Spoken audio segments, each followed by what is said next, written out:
आज पूरा दिन बैक टू बैक काफ़ी सारी हैपनिंग्स रही हैं। अगर मेन हाईलाइट्स की बात करें तो सबसे पहले फाइनेंस बिल मंजूर हो गया। फाइनेंस बिल बोले तो आसान लफ्जों में बजट मंजूर हो गया और इस दौरान थोड़ी गर्मी सर्दी भी देखने में आई।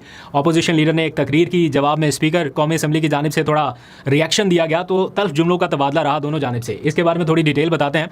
और फिर आज अरियाला के बाहर आपको पता है मुलाकात का दिन है, तो मुलाकात के लिए लोग तो पहुंचे, ये तो मामूल की बात है। लेकिन आज मुलाकात से पहले अलीमा खान की जानिब से बताया गया कि वो एक अहम प्रेस कॉन्फ्रेंस करने जा रही हैं और वो प्रेस कॉन्फ्रेंस उन्होंने की और उसमें उन्होंने कुछ इंकशाफात किए हैं कि उन तक हुकूमत की जानिब से क्या पैगामात पहुंचे, मुलाकात के लिए क्या बताया गया कि हाँ जी मुलाकात के लिए तैयार हैं, लेकिन कंडीशंस क्या है।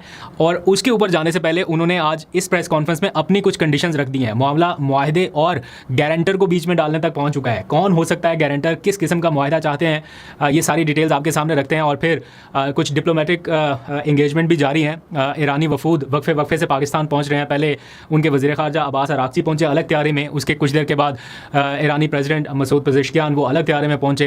इस्तकबाल हो रहा है, मुलाकातें हो रही हैं प्रेसिडेंट से, प्राइम मिनिस्टर से, फील्ड मार्शल से, ये सारा कुछ भी चल रहा है साथ साथ। और इसी सारी सूरत में एक और ख़बर जो आज की बड़ी खबर हो सकती थी लेकिन इतनी ज़्यादा लाइमलाइट में नहीं है, वो ये कि पाकिस्तान तहरीक इंसाफ का बल्ला बहाल करने का हुक्म दे दिया गया आज़ाद कश्मीर में। और हाई कोर्ट जो है आज़ाद कश्मीर की, उसकी जानिब से कहा गया कि PTI को बतौर सियासी जमात फौरी रजिस्टर किया जाए। तो ये एक बहुत बड़ी डेवलपमेंट है पाकिस्तान तहरीक इंसाफ के लिए, एक ऐसे माहौल में जब PTI का नाम, निशान, रजिस्ट्रेशन, बल्ला ये बहुत दूर दूर रह गया मामला। ऐसे में एक अदालत कहती है कि बल्ला बहाल कर दिया जाए, इनकी रजिस्ट्रेशन जो है वो फौरी तौर पर की जाए और बतौर सियासी जमात इनको रजिस्टर किया जाए। ये इलेक्शन कमीशन को हुक्म दिया गया लेकिन आज़ाद कश्मीर की। बहरहाल कुछ लोग कहते हैं बारिश का पहला कतरा ही सही, थोड़ा ताख़ीर हो गई, अब तो इलेक्शन गुजर गए, नुकसान जो PTI को होना था, जो उन्होंने उठाना था वो उठा चुके। लेकिन फिर भी ये एक अहम डिसीजन है इस सारी सूरत हाल में। इसके ऊपर थोड़ी तफसील से बात करेंगे, लेकिन पहले ज़रा सा आ जाइए जो इस टाइम चल रहा है अदियाला के बाहर। आज मुलाकातों का दिन है और एक बार फिर PTI के लोग वहाँ पर मौजूद हैं। इमरान खान की बहनें, कुछ वकला, कुछ कारकुनान कि जनाब इमरान खान से मुलाकात कराई जाए। इस सारी सूरत हाल के दौरान जो अहम है आज के दिन के अतबार से वो ये कि अलीमा खान ने आज आने से पहले ट्विटर पर एक पैगाम दिया कि वो आज 3 बजे के करीब अदियाला के बाहर एक अहम प्रेस कॉन्फ्रेंस करने वाली हैं। और इस प्रेस कॉन्फ्रेंस में उन्होंने बताया कि उन तक हुकूमत की जानिब से पैगाम भेजा गया कि आप तहरीरी तौर पर एक दरख्वास्त लिख के दें तो नौरीन नियाज़ी साहिबा की मुलाकात इमरान खान साहब से करा दी जाएगी। दैट मीन्स के हुकूमत कहीं ना कहीं इन प्रिंसिपल एग्री हो चुकी है कि हाँ जी एक मुलाकात अब इनकी करानी पड़ेगी, क्योंकि एक तो प्रेशर बिल्डअप हो रहा है कि बहुत टाइम गुजरा ना, 35 से ज़्यादा हफ्ते हो गए मुलाकात नहीं हो रही। ऊपर से ये KPK से बजट भी चाहिए हुकूमत को, फेडरल गवर्नमेंट के लिए, तो बहुत सारी और चीज़ें हैं। तो एक मुलाकात तो इनको कहीं ना कहीं अब करानी पड़ेगी। तो उसके लिए उन्होंने रब्ता किया PTI के कुछ लोगों से, बैरिस्टर गौहर से रब्ता हुआ। एज़ पर अलीमा खान के मोहसिन नकवी साहब ने रब्ता किया बैरिस्टर गौहर से और उन्हें ये मैसेज कन्वे किया गया। लेकिन उनकी बहनों ने ये ऑफ़र कबूल करने से इनकार कर दिया कि हम क्यों दरख्वास्त दें कि हमारी मुलाकात कराई जाए, हम दरख्वास्त दे के क्यों करें जब अदालत का एक ऑर्डर मौजूद है, ऑलरेडी मौजूद है और उसके पेश नज़र ये मुलाकात करा दी जाए। एनीहाउ अब उन्होंने एक और अपनी कुछ डिमांड्स जो हैं वो सामने रख दी हैं। वो कह रही हैं कि अब अगर मुलाकात होगी या जो आगे का तरीकाकार होगा उसमें उनकी डिमांड यह है कि एक एग्रीमेंट किया जाए, एक मुआहदा किया जाए और उसमें एक गारंटर भी इन्वॉल्व किया जाए, क्योंकि ज़ुबानी कलामी वो बहुत दफ़ा कह रहे हैं कि इस तरह की बातें हम सुन चुके हैं लेकिन ऐसा होता नहीं है। तो अब चूँकि थोड़ा सा प्रेशर बिल्डअप हो रहा है KPK की जानिब से भी और ओवरऑल भी एक माहौल ऐसा बना कि इन्हें मुलाकात करानी है, तो अब वो कह रहे हैं कि ये मुलाकात जब भी हो वो एक ऐसे माहौल में हो जब पहले से एक एग्रीमेंट मौजूद हो और उसमें कोई ना कोई गारंटर भी मौजूद हो और साथ में कुछ कंडीशंस भी रखी गई हैं कि ये मुलाकातें अगर बहाल होनी है तो किस तरह से हों। सबसे पहला तो ये कि उस मुआहदे के तहत, जो कि पता नहीं होगा भी कि नहीं होगा, लेकिन फैमिली की ये डिमांड है, वो चाहते हैं कि एक ऐसा एग्रीमेंट हो जिसमें एक तो फौरी तौर पे उनका इलाज मुआवजा शुरू हो जाए अस्पताल में, इस तरह का एग्रीमेंट हो और साथ में उनकी जो अदालती अहकामात के तहत जो SOPs तय किए गए थे, जिस तरह से उनकी मुलाकात के बारे में कहा गया था, यानी एक हफ्ते में 18 लोगों की मुलाकातें वो बहाल की जाएँ और साथ में कुछ सहूलियात जिसमें TV, अखबार, किताबें और टेलीफोन कॉल, उनके बेटों के साथ जो टेलीफोन कॉल होती है वो बहाल कर दी जाए।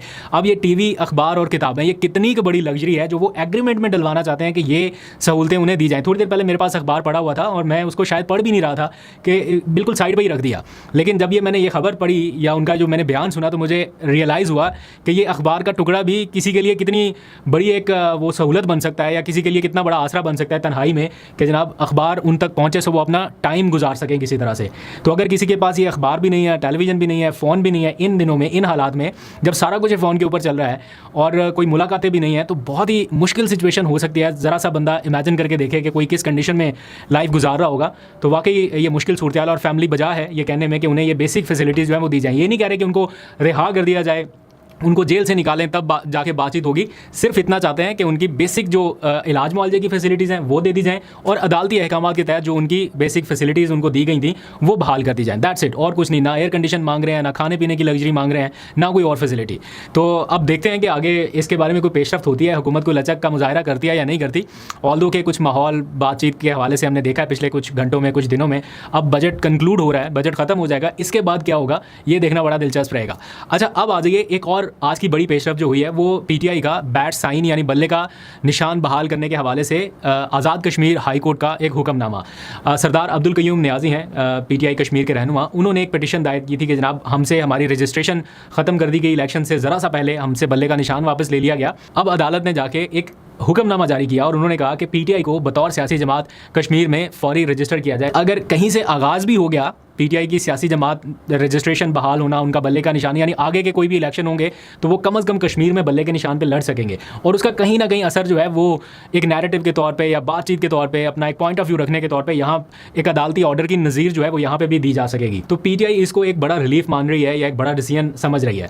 यहाँ पर जो इलेक्शन कमीशन ऑफ पाकिस्तान है, यहाँ पर मामला थोड़े से अलग है। अभी तक रजिस्ट्रेशन भी नहीं है, बैरिस्टर गौहर भी पता नहीं पार्टी चेयरमैन है उनके कागज़ों में या नहीं, बल्ले का निशान भी गड़बड़ है, तो मामला कहीं लाहौर हाई कोर्ट में पेंडिंग चल रहे हैं बहुत टाइम से। तो मुझे लगता है पीटीआई को ज़रा इस चीज़ को भी सुप्रीम कोर्ट ऑफ पाकिस्तान में ज़रा उठाना चाहिए, या ये मामला भी थोड़ा एग्रेसिवली लेके जाना चाहिए इससे पहले कि अगले इलेक्शन सर पे आ जाएं और आपके पास उस वक्त भी बल्ले का निशान ना हो, तो फिर बड़ा मुश्किल हो जाएगा। हर बार की तरह लोग ये नहीं कि ढूंढ ढूंढ के वो वोट डालें, लोगों के लिए भी थोड़ी सी आसानी होनी चाहिए। तो अगले इलेक्शन से पहले मेरा ख्याल है ये अग्रेसिवली थोड़ा सा देखना पड़ेगा। बहरहाल पीटीआई इस फैसले को ना सिर्फ सेलिब्रेट कर रही है बल्कि इसका खैर मकदम भी कर रही है। अच्छा, अब आ जाइए आज जो बजट सेशन में हो उसके बाद ज़रा डिप्लोमेटिक मामलात की तरफ आते हैं। बजट आज मंजूर हो गया, फाइनेंस बिल इसे कहते हैं, उसकी कौमी असम्बली ने मंजूरी दे दी है, सेनेट का भी रहता है तो उसमें भी हो जाएगा। लेकिन आज के इस इजलास में थोड़ी सी गर्मा गर्मी भी देखने में आई कि अपोजिशन लीडर ज़रा थोड़े सख्त बातें उन्होंने कह दी स्पीकर कौमी असम्बली के लिए, और फिर उनकी जानिब से भी जवाब आया, रद्दअमल आया, और वो भी उसी तरह से सख्त था। तो थोड़ा माहौल आज तल्ख रहा। लेकिन जब ये बजट मंजूर हो रहा था तो अपोजिशन लीडर वॉकआउट कर चुके थे, सारी पीटीआई निकल चुकी थी, यानी उनकी गैर मौजूदगी में एक तरह से ये बजट मंजूर हो गया।